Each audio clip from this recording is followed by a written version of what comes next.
అదేవిధంగా ప్రజలకు, పంచాయతీ సిబ్బందికి, సచివాలయ సిబ్బందికి అందరూ కూడా ప్రత్యేకంగా ధన్యవాదాలు. మన దేశ ప్రధాని గారు చెప్పినటువంటి సందేశాన్ని మన పంచాయతీ ప్రజలకు, అదేవిధంగా అధికారులకు అందరూ కూడా విన్నవించారు. అలాగే రాష్ట్ర ప్రభుత్వం అమలు చేస్తున్నటువంటి సూపర్ 6 పథకాల గురించి కూడా మనకి ఇక్కడ మన తారక రామానగర్ 3 సచివాలయం సార్ వివరించారు. అలాగే మన స్పెషల్ ఆఫీసర్ గారు మన వాళ్ళు చెప్పినటువంటి సమస్యలు గురించి పైన వివరణ ఇచ్చారు. మన సారు ప్రభు సార్ మాట్లాడుతూ చెప్పారు, మనం అందరిని ఆల్ పార్టీని ఇన్వైట్ చేస్తున్నాము, చెప్పడం మన బాధ్యత, రావడం రాకపోవడం వాళ్ళ ఇది కరెక్టే. అది కానీ మా శివానందం గారు చెప్పింది అన్ని రాజకీయ పార్టీలను, అంటే పంచాయతీ బోర్డు ఏర్పడే వరకు, పంచాయతీ బోర్డు ఏర్పడి వార్డు మెంబర్లు, సర్పంచులు ఎన్నికయ్యే వరకు అన్ని రాజకీయ పార్టీలని వేదిక మీదకి పిలవాలని, గ్రామ సభకు పిలవాలని కాదు, వేదిక మీదకి పిలవాలనేటువంటి విషయాన్ని మేము చెప్పాము. కాబట్టి సార్ గారు ఆ విషయాన్ని ఇంకా రేపు జరగబోయే గ్రామ సభల్లో ప్రతి ఒక్క రాజకీయ పార్టీ వేదిక మీదకి పిలిచి వాళ్ళ సమస్యలు, వాళ్ళ మన పంచాయతీకి సంబంధించినటువంటి అభివృద్ధిలో భాగస్వాములు అవ్వడానికి ప్రయత్నం చేయాలని చెప్పి కోరుతున్నాము. అలాగే మేము ప్రధానంగా ఒక 3 అంశాలు ఇక్కడ ఈ గ్రామ సభలో 3 సమస్యలను 3 అంశాలుగా మనం వివరిస్తున్నాము. దీనిపైన మన గ్రామ పంచాయతీ ప్రజలు, అదేవిధంగా అధికారులందరూ కూడా ఈ 3 సమస్యలపైన ఆ 3 సమస్యలను కూడా పంచాయతీ తీర్మానంలో రాసి ఆ సంబంధిత అధికారులకు పంపించాల్సిందిగా విజ్ఞప్తి చేస్తున్నాం. ఒకటి ప్రధానమైన సమస్య ఏంటంటే గ్రామీణ ఉపాధి హామీ పథకం.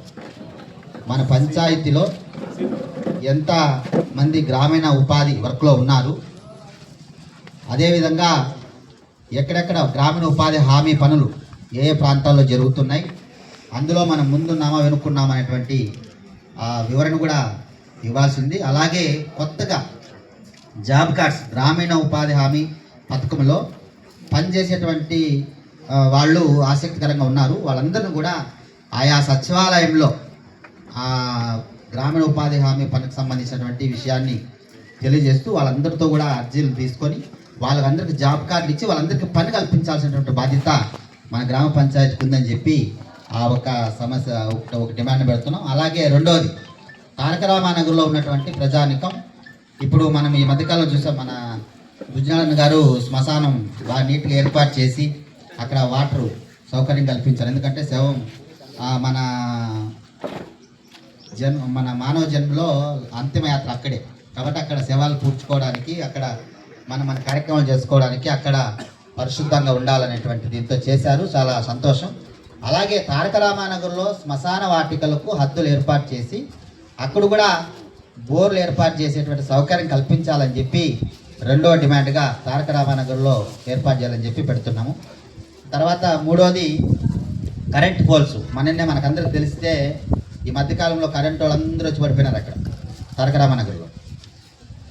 ఏడీలు, డిఈలు, ఏఈలు అందరూ వచ్చేసినారు, ఎస్పీడీసీఎల్ వాళ్ళంతా.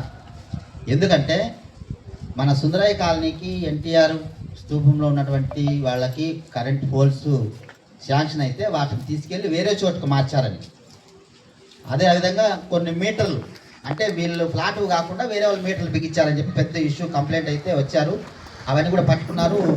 లైన్ మ్యాన్ మీద షోకాస్ నోటీస్ కూడా ఇచ్చారు, కరెంట్ లైన్ మ్యాన్ మీద, మన శ్రీహరి గారి మీద. కాబట్టి కరెంట్ పోల్స్ మన పంచాయతీలో ఆ గతంలో ఉన్నటువంటి ప్రభుత్వ హయాంలో శాంక్షన్ అయితే వాటిని ఎక్కడికి మార్చారో వాటి ప్లేస్లో ఆ 2 ప్రాంతాలకి, ఎన్టీఆర్ స్తూపం ప్రజలకు, సుందరయ్య కాలనీ ప్రజలకు వచ్చినటువంటి కరెంట్ పోల్స్ ఎక్కడేసారో గుర్తించి వాటి ప్లేస్లో తిరిగి ఆ 2 ప్రాంతాలు కరెంట్ పోల్స్ వేయాల్సినటువంటి బాధ్యత మన పంచాయతీ పైన ఉంది. కాబట్టి ఆ 3వ పాయింట్గా దాన్ని తీసుకోవాలి పరిగణలోకి అని చెప్పి తెలియజేస్తున్నాము. దాని తర్వాత పన్నులు, ఇంటి పన్నుల విషయంలో మనం గతంలోనే చెప్పాము, మన సార్ కూడా మెమరాండం ఇచ్చాము. వీటన్నిటిపైన ఒక 20 పాయింట్ల పైన మనం గత 14వ తారీఖున అంబేద్కర్ జయంతి సందర్భంగా జరిగిన గ్రామ సభలో ఇచ్చాము. వాటిపైన సార్ వివరణ ఇచ్చారు. ఆ పనిలో ఉంటారని మేము భావిస్తున్నాము. అలాగే ఇంకొకటి, ఎప్పుడైనా సరే గ్రామ సభ జరిగేటప్పుడు మా రిక్వెస్ట్ గ్రామ సభలో దీన్ని ఇంప్లిమెంట్ చేయాలని చెప్పి కోరుతున్నాము. గ్రామ సభ జరిగేటప్పుడు ఇప్పుడు ప్రభుత్వం అమలుపరుస్తున్నటువంటి పథకాలకు సంబంధించిన విషయాలు, అదేవిధంగా అర్హులైన వాళ్ళ ఇళ్ల స్థలాల విషయాలు, ఇంకా మన వెల్ఫేర్ సంబంధించిన విషయాలన్నింటిపైన సంబంధిత అధికారులు రెవెన్యూ వాళ్ళు అస్సలు రావడంలా. మన కరకంబాడి పంచాయతీలో రెవెన్యూ వాళ్ళదే పెద్ద సమస్య, రెవెన్యూ వాళ్ళతోనే పెద్ద సమస్య ముడిపడి ఉంది. ఆ రెవెన్యూ సమస్య వల్ల పంచాయతీలో అభివృద్ధికి అన్ని ఆటంకాలు కలుగుతున్నాయి. కాబట్టి రెవెన్యూ వాళ్ళని ఖచ్చితంగా మన గ్రామ పంచాయతీకి గ్రామ సభకు వచ్చేలాగా, గ్రామ సభ జరిగే రోజు వచ్చేలాగా అధికారులు చర్యలు తీసుకోవాలని, అదేవిధంగా ఆయా డిపార్ట్మెంట్కి సంబంధించిన వివరాలు ఖచ్చితంగా గ్రామ సభలో ఏ ఏ డిపార్ట్మెంట్ సంబంధించి ఏ పనులు ఎంతవరకు వచ్చాయి, మనం ఇంకెంత చేయాలా, ఎంతమందికి మనం అభివృద్ధిలో న్యాయం చేయగలుగుతాం అనేటువంటి విషయాలు ఆయా డిపార్ట్మెంట్కి సంబంధించి ఆయా అధికారులు పూర్తిగా వివరణ ఇచ్చిన తర్వాత ప్రజల అభిప్రాయం తీసుకొని చేస్తే బాగుంటుంది అనేటువంటిది 4వ ప్రధాన డిమాండ్గా పెడుతూ ఈ అవకాశం ఇచ్చిన మీరందరూ కూడా ప్రత్యేక ధన్యవాదాలు తెలియజేస్తూ, ముఖ్యంగా గ్రామ సభ సందర్భంగా స్పెషల్ ఆఫీసర్ గారికి ప్రత్యేకంగా ధన్యవాదాలు తెలియజేస్తూ